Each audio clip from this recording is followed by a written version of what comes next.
নমস্কার বন্ধুরা, আজকে নিয়ে এসেছি আরেকটি দারুণ রেসিপি। আজকে বানাবো কলা পাতা দিয়ে পনির ভাপা।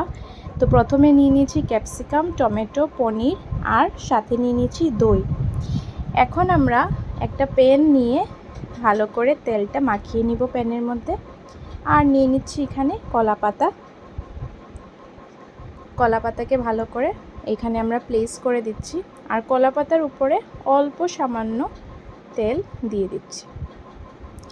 এখন আমরা ম্যারিনেট করে নেব পনিরটাকে। পনির ম্যারিনেটের জন্য নিয়ে নিলাম মরিচ, টমেটো, ক্যাপসিকাম।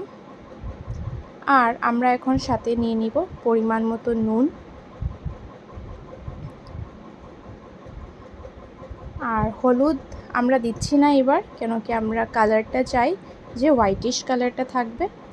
আর সাথে আমরা নিয়ে নিচ্ছি এখানে সাদা তিলের বাটা। এখন আমরা ভালো করে মিক্স করে নেব। অল্প সাথে দিয়ে দিলাম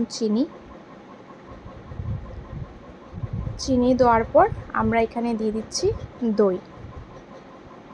আপনারা যত সময় অল্প সময় রাখলে অ্যাকচুয়ালি ম্যারিনেট করে রাখলে ভালো হয়। আর সাথে দিয়ে দিলাম সরষের তেল।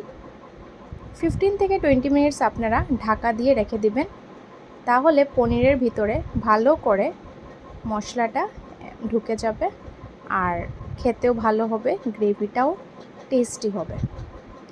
আর আমরা সবসময় চেষ্টা করি আপনাদের জন্য একদম সিম্পল রেসিপি আনার, আপনারা যেন বাড়িতে একদম ঝটপট করে বানিয়ে খেতে পারেন বা বাড়িতে কেউ আসলেও তাড়াতাড়ি করে সার্ভও করতে পারেন আর ওদের জন্য ভালোও লাগে।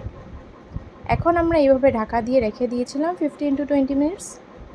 তারপর আমরা প্যানের মধ্যে সব পনিরকে একসাথে নিয়ে নিলাম।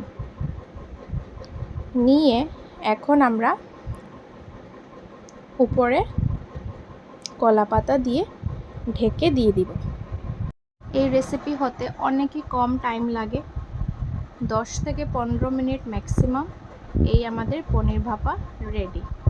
কমেন্টে অবশ্যই জানাবেন আপনাদের এরকম রেসিপি কেমন লাগে, আর লাইক, শেয়ার, সাবস্ক্রাইব করে দেবেন।